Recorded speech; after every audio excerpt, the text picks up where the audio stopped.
This is the Mgtow Cowboy. Greetings and salutations. I have a story for you, and I want to talk about moving out of your parents' home, moving out of your parents' house, striking out on your own, being a late bloomer, gynocentrism,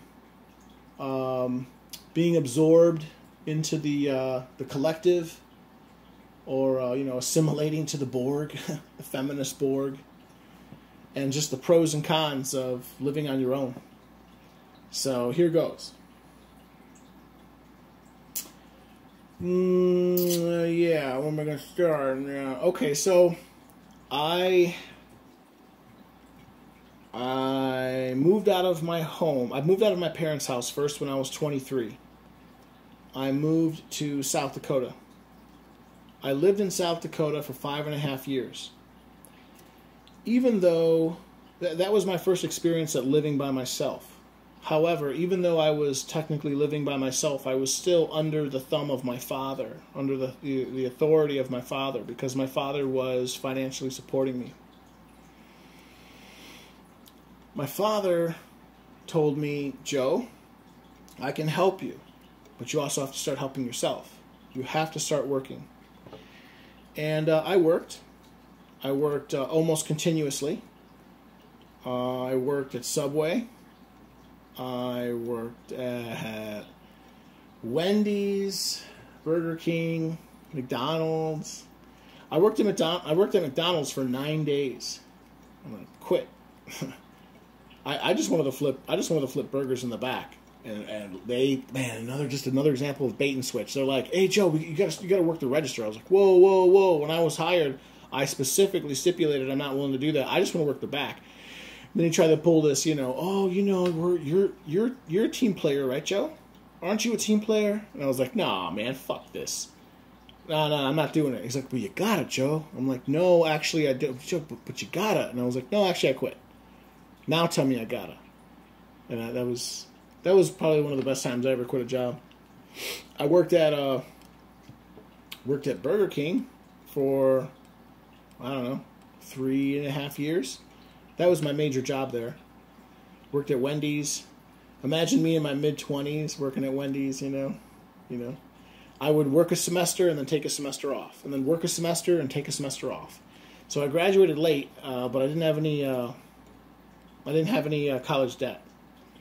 And my dad was like, "Joe, pay for yourself, pay for your food, your daily expenses, pay for your car, pay for your rent, and I'll pay for everything else."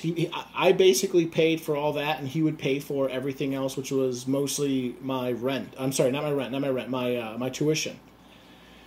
And that was big. That was big. Every year it was probably like somewhere between $8 and $10 grand. So he was really helping me out, right? That's like 90% of it. Well, I don't know what percentage, but it was the lion's share for sure. Anyway, so yeah, I did that, and that was a very good experience. So that's a good primer for being independent. I graduated at 28 in the spring of 2012. Moved back to Chicago. First, I moved in with my dad. Then I moved in with my mom. Then I moved back in with my dad, and then I moved out at 33. I moved back when I was 28, and I sort of wasted 4 years of my life working at restaurants, mostly pizza delivery. It's very embarrassing, but I don't know. I guess I was aimless or listless. And then at 32, I got the bright idea of going to trucking school, and I went to trucking school. Graduated. It was a 1-semester program. Literally within weeks, within 3 weeks, maybe 4 weeks, I got a job in trucking, and it totally changed my life. I was making full-time money. I was making better money. Within a year, I moved out. So I got it at 32. At 33, I moved out.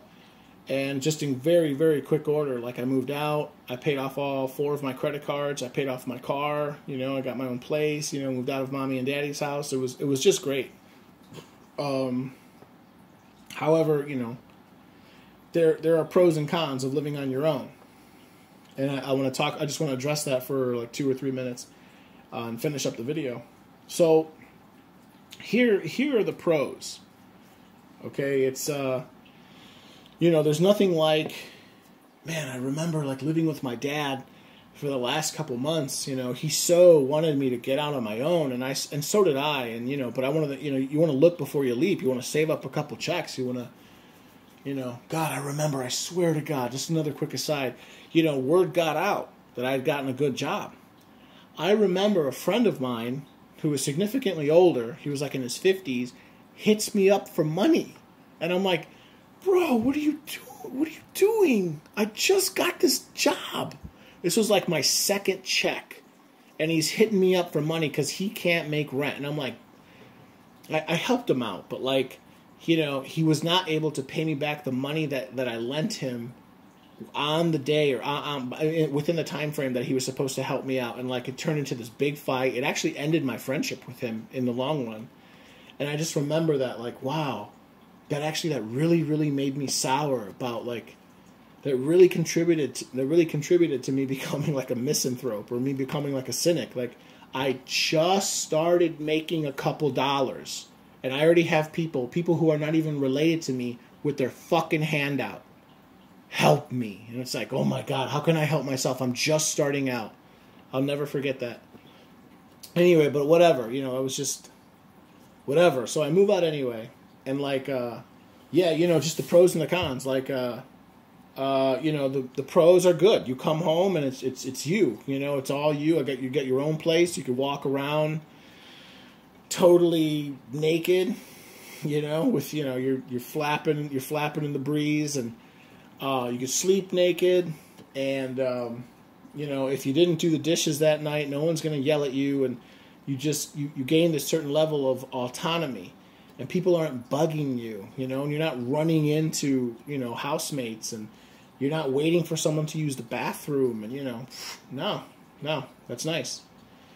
And, so I could transition that, I could move that idea forward into the other idea that just the second point I want to make is, overall, your stress level goes down, socially. Like, you have your own place. It's low stress. Living with roommates is stressful.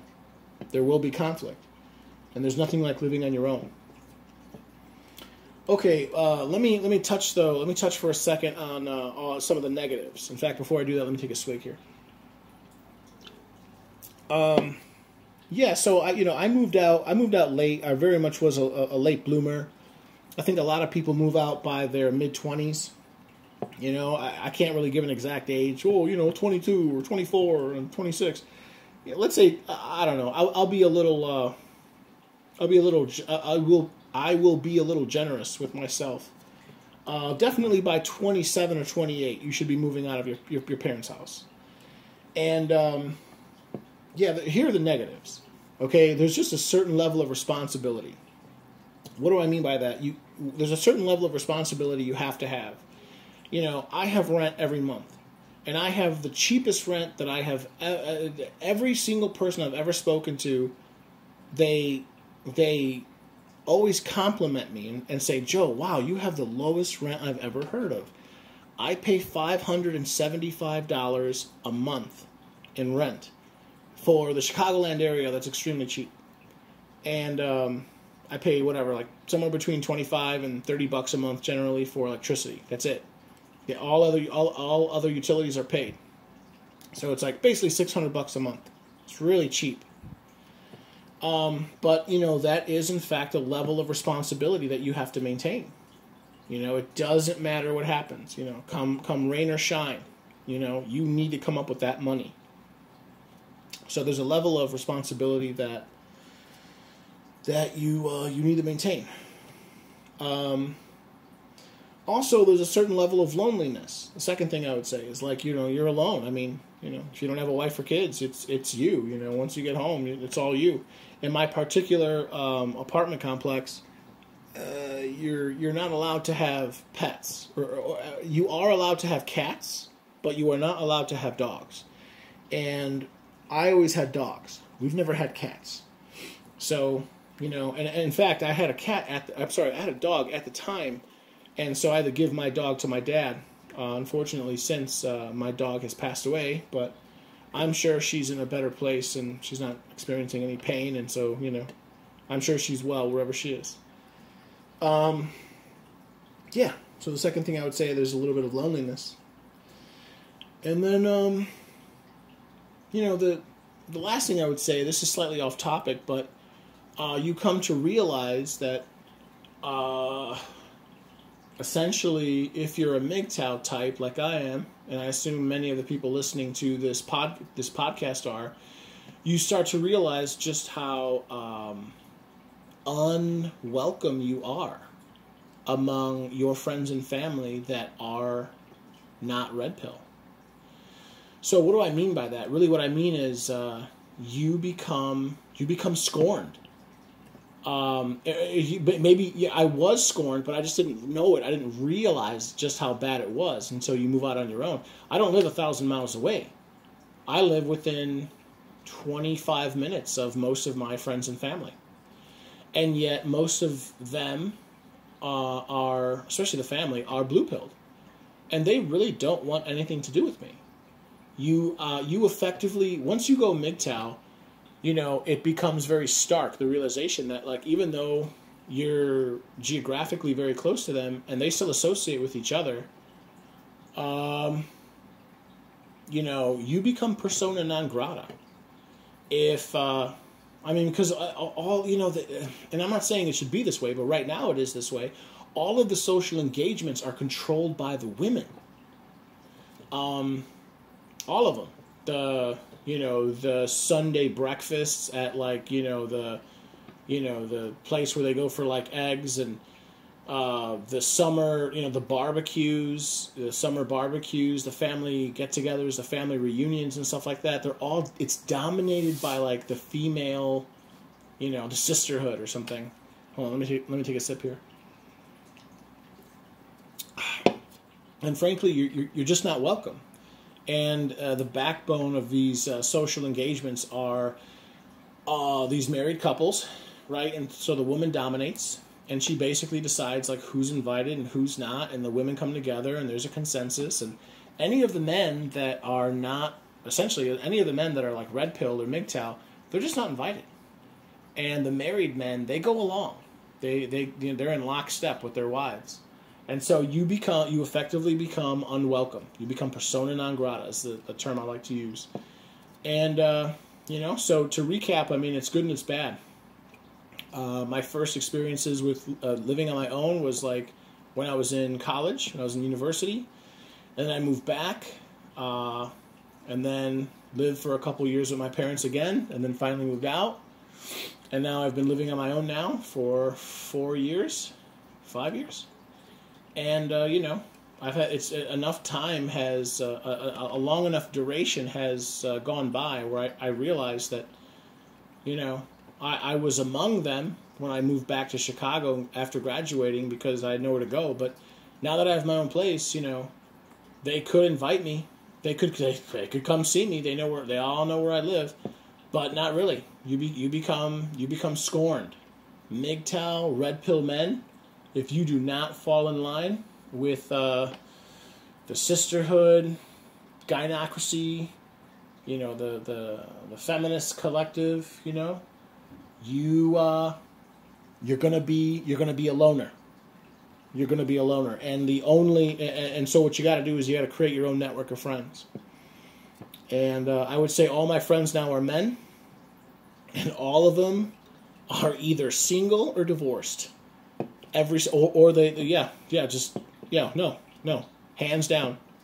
I do not hang out at all with any man who's married.